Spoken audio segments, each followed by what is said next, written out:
اور یہ چیزیں اس لیول پہ آ کے اور اس پہ ابھی تک کوئی ایکٹ نہیں کیا گیا، بلکہ تحمل اور بردباری کا مظاہرہ کیا جا رہا ہے اور صرف نظر کیا جا رہا ہے، اس میں وہ بہت ہی خطرناک باتیں کر رہے ہیں۔ تو اب اس پہ کیا ہو سکتا ہے، کیا نہیں ہو سکتا، یہ ایک الگ بات ہے۔ صورتحال بالکل وہی ہے کہ آپ جب بھی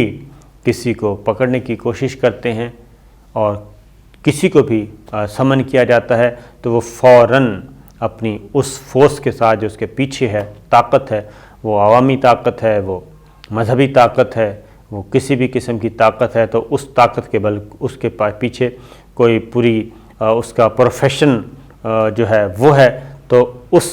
طاقت کے ساتھ وہ آتا ہے اور حملہ آور ہوتا ہے۔ تو وہی سلسلہ دوبارہ شروع ہو چکا ہے، جو نواز شریف صاحب نے کیا، جو مریم صفدر صاحبہ نے کیا، اب مولانا فضل الرحمان صاحب بھی وہی کر رہے ہیں، اور اس کا ہو یہ رہا ہے۔ اب اس سارے معاملے کی وجہ سے نواز شریف صاحب اینڈ مولانا سائیڈ پہ ہوتے جا رہے ہیں۔ جو پی ڈی ایم کا تازہ ترین اجلاس ہوا، اس میں یہ مولانا اور مریم یہ دونوں کی ایک سائیڈ پہ ایک سوچ تھی، اور اب انہوں نے فیصلہ کیا ہے کہ جناب پی ڈی ایم کے فورم پہ پیپلز پارٹی سے ہم پوچھیں گے آپ چاہتے کیا ہیں، آپ کس کے ساتھ ہیں، آپ پی ڈی ایم کے ساتھ ہیں یا پی ڈی ایم چھوڑنا چاہتے ہیں۔ اب بات یہاں تک آ چکی ہے، اور یہ ذہن میں رکھیے گا کہ پی ڈی ایم میں پاکستان پیپلز پارٹی اگر نہیں ہے تو پی ڈی ایم کا جو سیاسی وجود ہے، سیاسی طاقت ہے، وہ 50% ریڈیوس ہو جائے گی۔ یہ ذہن میں رکھیے گا، کیونکہ اگر Peoples Party P D M سے الگ ہو جاتی ہے اور پی ڈی ایم سے پیپلز پارٹی یا پی ڈی ایم کے مسلم لیگ نواز اور مولانا پیپلز پارٹی کو کارنر کرنے کی یا دبانے کی کوشش کرتے ہیں، تو ایسی صورت میں صرف Peoples Party P D M سے الگ نہیں ہوگی، بلکہ ان کے ساتھ شیر پاؤ صاحب بھی جائیں گے، ان کے ساتھ اے این پی بھی جائے گی، ان کے ساتھ جناب ہو سکتا ہے مینگل صاحب بھی انہی کے ساتھ جائیں، کیونکہ اختر مینگل صاحب کی جماعت کو، بی این پی مینگل کو پیپلز پارٹی نے ابھی تک کوئی دکھ نہیں دیا، بلکہ اگر دکھ دیا ہے تو نواز شریف صاحب نے دیا ہے۔ جب وزیر اعلیٰ تھے اختر مینگل صاحب تو ان کی حکومت فارغ کی تھی نواز شریف صاحب نے اور گورنر راج لگایا تھا، تو اختر مینگل صاحب تو ناراض ہیں۔ تو یہ چیز ذرا ذہن میں رکھیے گا۔ اس کی ریزن ہے کہ ضمنی الیکشن میں مولانا کی ضد تھی، مریم بی بی کی بھی ضد تھی کہ ضمنی الیکشن میں بھی حصہ نہیں لینا چاہیے، لیکن ضمنی الیکشن میں پیپلز پارٹی نے اپنے امیدوار بھی میدان میں اتار دیے، اور انہوں نے یہ بھی کہہ دیا کہ ہم ضمنی الیکشن بھی لڑیں گے، سینٹ کا الیکشن بھی لڑیں گے، اور یہ بات محمد علی درانی صاحب بھی بتا چکے ہیں، اور یہ بات انہوں نے شہباز شریف صاحب سے ملاقات کے بعد کہی ہے کہ جناب دھرنا بھی نہیں آ رہا، فروری مارچ میں کسی قسم کا کوئی دھرنا نہیں ہوگا، کوئی لانگ مارچ نہیں ہوگا، اور سینٹ کا الیکشن بھی ہوگا، یہ ساری چیزیں ڈیفر ہو گئی ہیں، اور ضمنی الیکشن میں بھی حصہ لیا جائے گا، اور استعفے بھی نہیں آئیں گے۔ اب یہ محمد علی درانی صاحب بات کر رہے ہیں۔ محمد علی درانی صاحب کون ہیں جناب؟ حکمراں جماعت پاکستان تحریک انصاف، اس کے ایک اتحادی ہے مسلم لیگ فنکشنل، یہ وہ بات کر رہی ہے، ان کے سیکرٹری جنرل کر رہے ہیں، حکمراں جماعت اتحاد کے سیکرٹری جنرل، حکمراں جماعت اتحاد کے جی ہاں مسلم لیگ فنکشنل کے سیکرٹری جنرل محمد علی درانی صاحب ملتے ہیں لیڈر آف اپوزیشن شہباز شریف صاحب سے جیل میں، اور باہر آ کے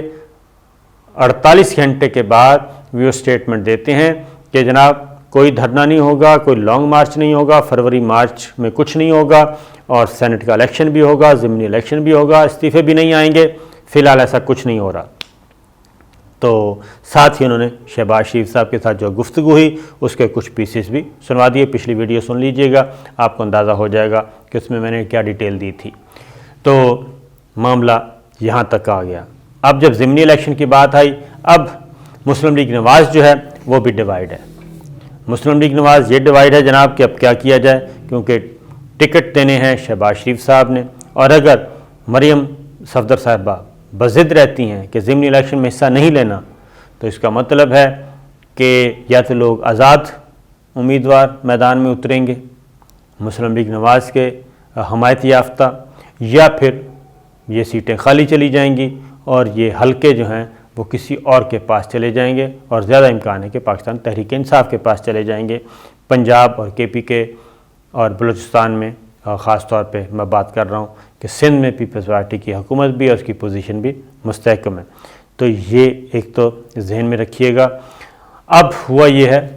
کہ مولانا فضل الرحمان صاحب، اب مریم بی بی نے کیا کہا ہے؟ مریم صفدر صاحبہ نے یہ کیا کہ انہوں نے ضمنی الیکشن میں حصہ لینا ہے یا نہیں لینا، انہوں نے اختیار دے دیا مولانا فضل الرحمان صاحب کو کہ مسلم لیگ نواز کا فیصلہ بھی مولانا فضل الرحمان کریں۔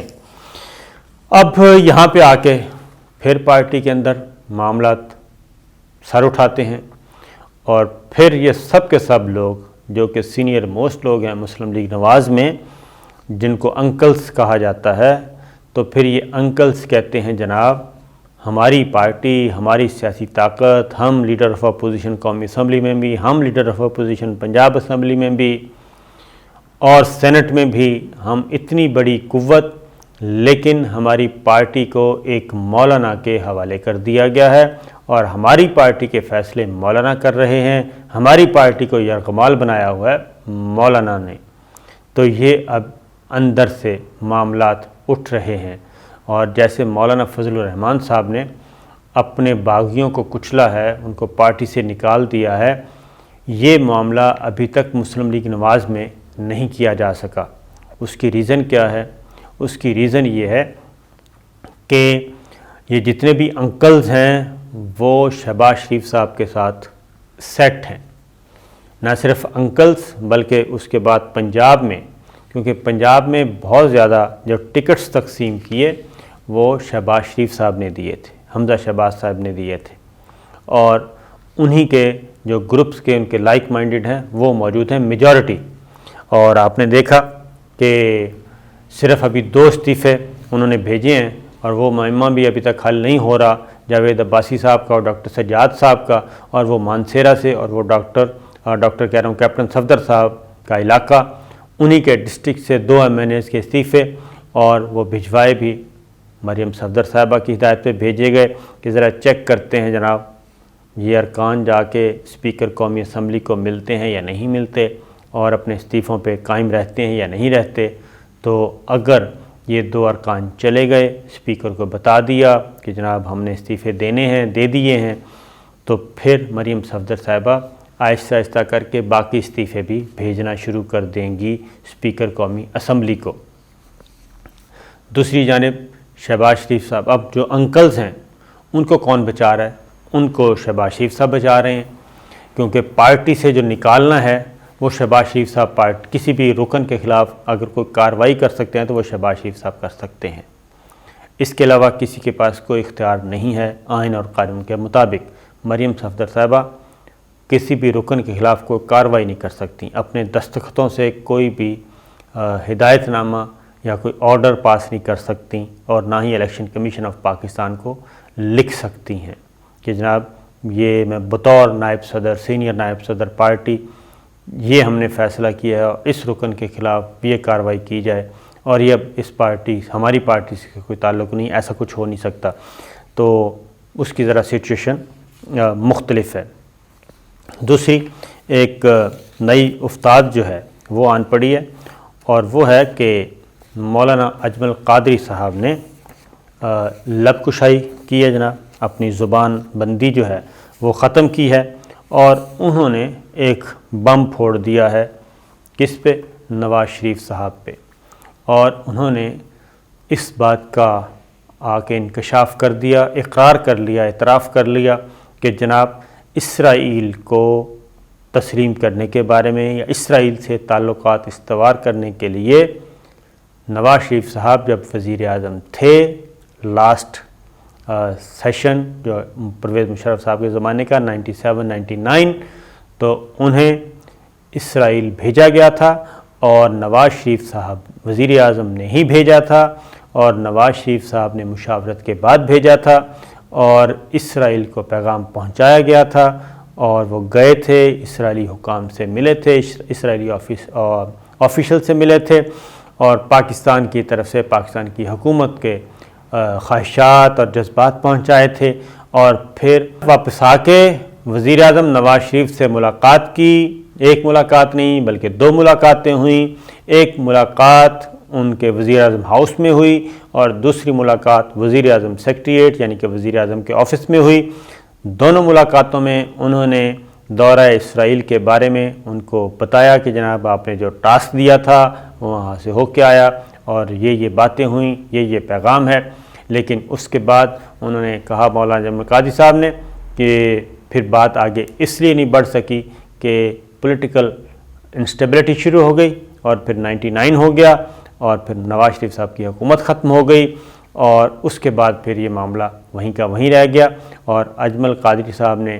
یہ بھی کہا کہ جناب میں بھی نواز شریف صاحب کی رائے سے اتفاق کرتا تھا کہ اسرائیل کو تسلیم کر لینا چاہیے، اگر انڈیا کو تسلیم کر لیا ہے تو اسرائیل کو تسلیم کرنے میں حرج کیا ہے۔ تو ایک پوری گفتگو انہوں نے آ کے بیان کر دی ہے، اور اب یہ کوئی قضیہ جو وہ ہے وہ سسپینس نہیں رہا۔ تو دوسری جانب نور ڈہری صاحب جو ہیں برطانوی تھنک ٹینک کے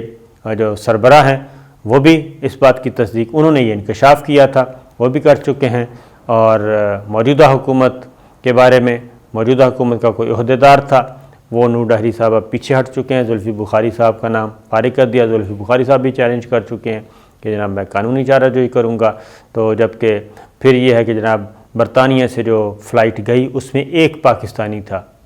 تو ایک پاکستانی کون تھا یہ ابھی معمہ ہی رہے گا، اور اس طرح تو بہت سارے لوگ جاتے ہیں تو کچھ گئے بھی ہوں گے۔ تو یہ چیز ہے جناب صورتحال، اور معاملات اسی طرح جا رہے ہیں، دیکھتے ہیں آگے جا کے کیا ہوتا ہے۔